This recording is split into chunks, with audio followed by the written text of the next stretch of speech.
Hello there, this is a video about the SSRI antidepressant Citalopram. I will be talking about what effect Citalopram has on me personally, how it helps my emetophobia, anxiety, intrusive thoughts, and I will be going into detail on all the many side effects and how I have found ways to deal with them. This is the first time I have ever been on any medication, and I thought it might be helpful to document this for anyone wondering if medication is the right choice for them. This is also my own personal experience. Everyone works differently on different medications, so I can't guarantee that Citalopram will work for you.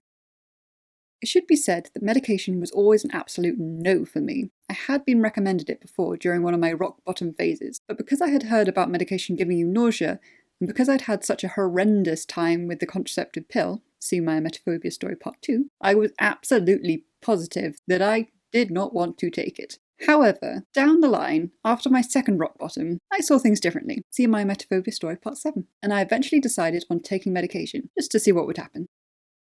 Should also be noted that I did absolutely no research before deciding on the medication I wanted to try. My cousin was on medication, so I wanted to try hers, as she seemed to be doing really well on it. Funnily enough though, when I went to the doctors to get my first prescription, I couldn't remember the name, only that it started with a C. My doctor prescribed me Citalopram, so it turned out that my cousin's medication was actually Centralene, but it turned out for the best anyway. They usually say it takes around 1 to 2 weeks from when you first take the medication for the pill to start working. I knew that it might be tough, but I decided to hunker down and weather it out by staying inside my home for as long as it took. I experienced various symptoms, but all of them were very manageable, and every day I had something new, so it wasn't like I was stuck with the same horrible thing. In general, I just kind of felt a bit icky or fluey. I would also recommend avoiding triggering situations during the adjustment period, just because my intrusive thoughts were crazy bad when I left the house before I was ready. Anyway, altogether it took exactly 13 days, and then the meds kicked in.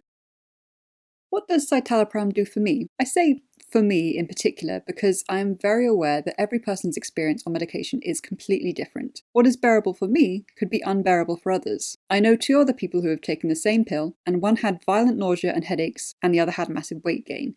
So, just something to keep in mind. I feel very lucky that I don't experience either. My brain, on the regular, would experience 2 things at once: intrusive thoughts and anxiety. Here's what the medication does for both.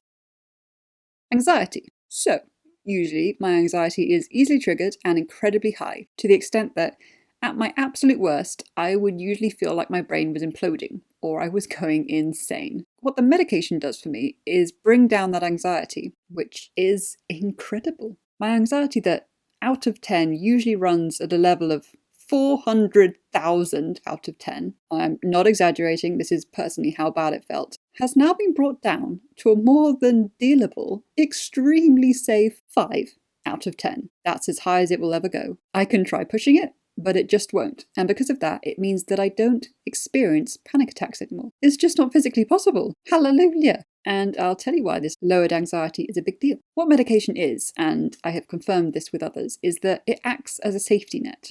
Rather than having bad episode after bad episode and falling down and down until I hit rock bottom, with medication I can only fall so far, and then the medication catches me and I get back up. As an example, off of medication, if I was doing good, being a normal human being, and then had a very bad episode, say for instance, a full-blown panic attack, I'd fall down. My intrusive thoughts would get immediately worse after that, and it would mean that I'd find it very difficult and mentally terrifying to leave the house the next day. It might take a week or 2 for me to be comfortable outside again. If I had another bad episode a day or so after, again, I'd fall even further, my intrusive thoughts and anxiety would get worse, and it would take me twice as long to recuperate. Maybe a month. I'd just go down and down and down. On medication is very different.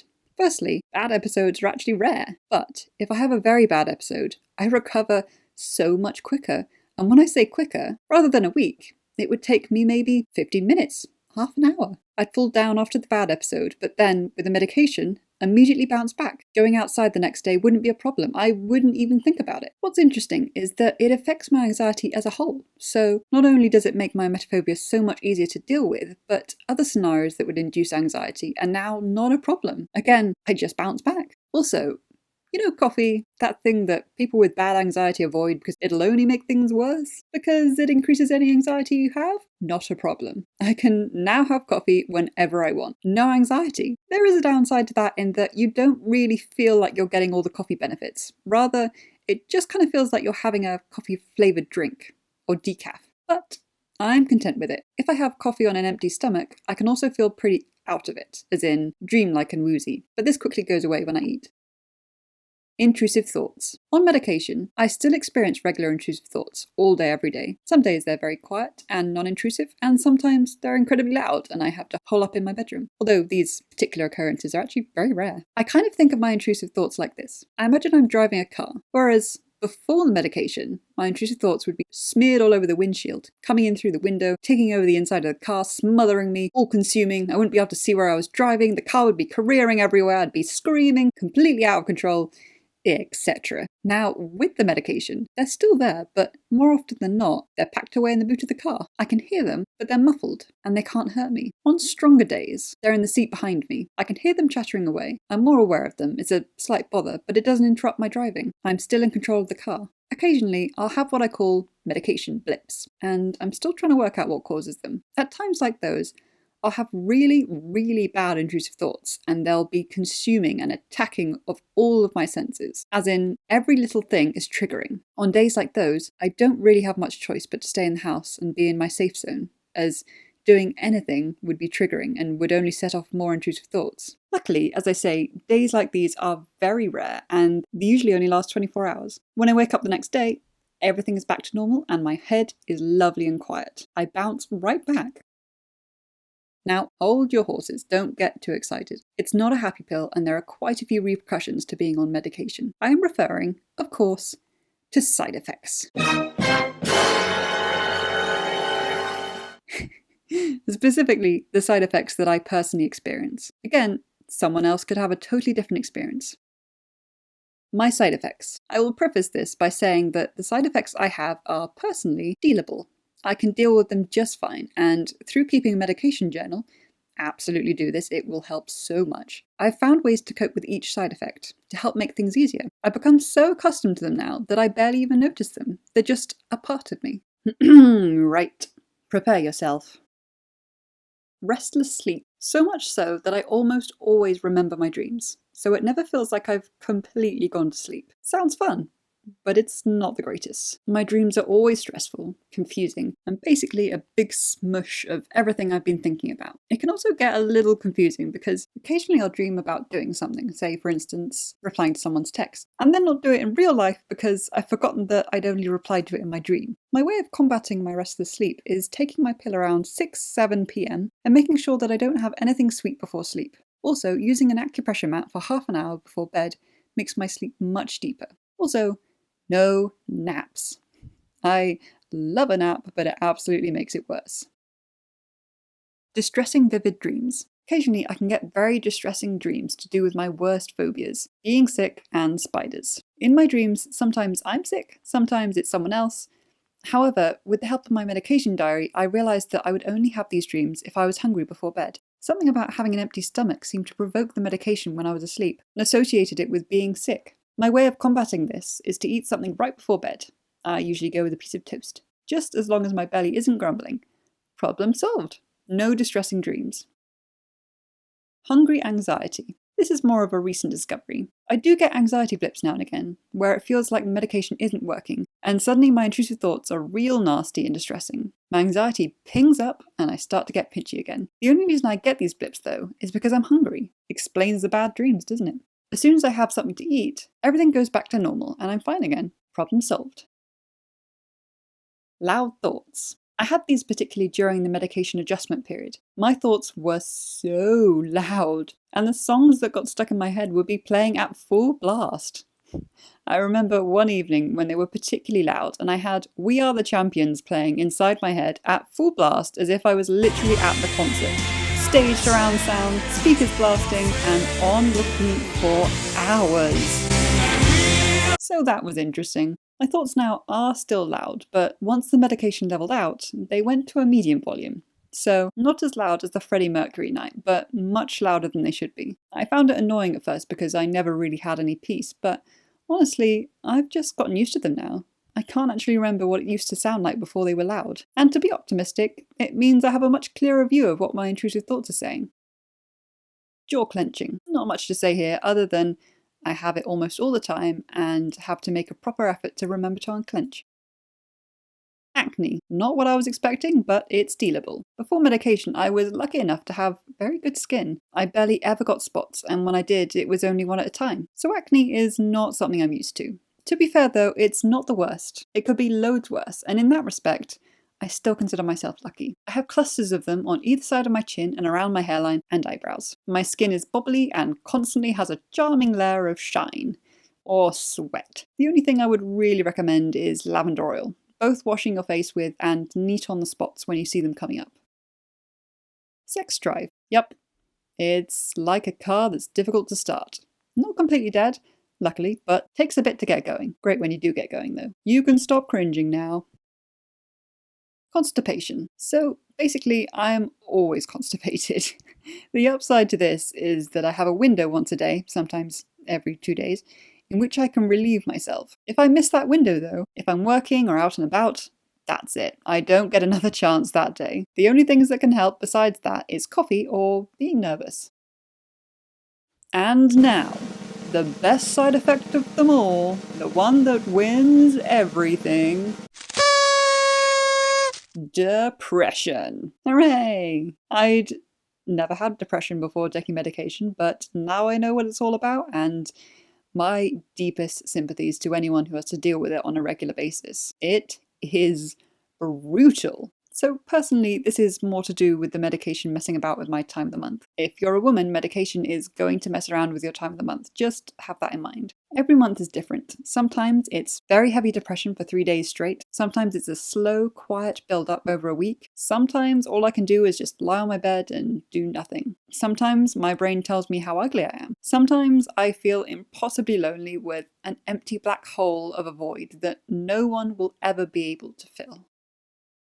Yeah, it can be nasty. However, it doesn't last forever. It always lasts 2 weeks exactly, the week before and during my period, and all I have to do is ride it out and wait for it to end. That is my guiding light. I remember that I'm a very positive person who loves my body and thinks I'm very cute, and I wait for the depression to pass. On the very bad days, I also have chocolate and watch something that makes me laugh.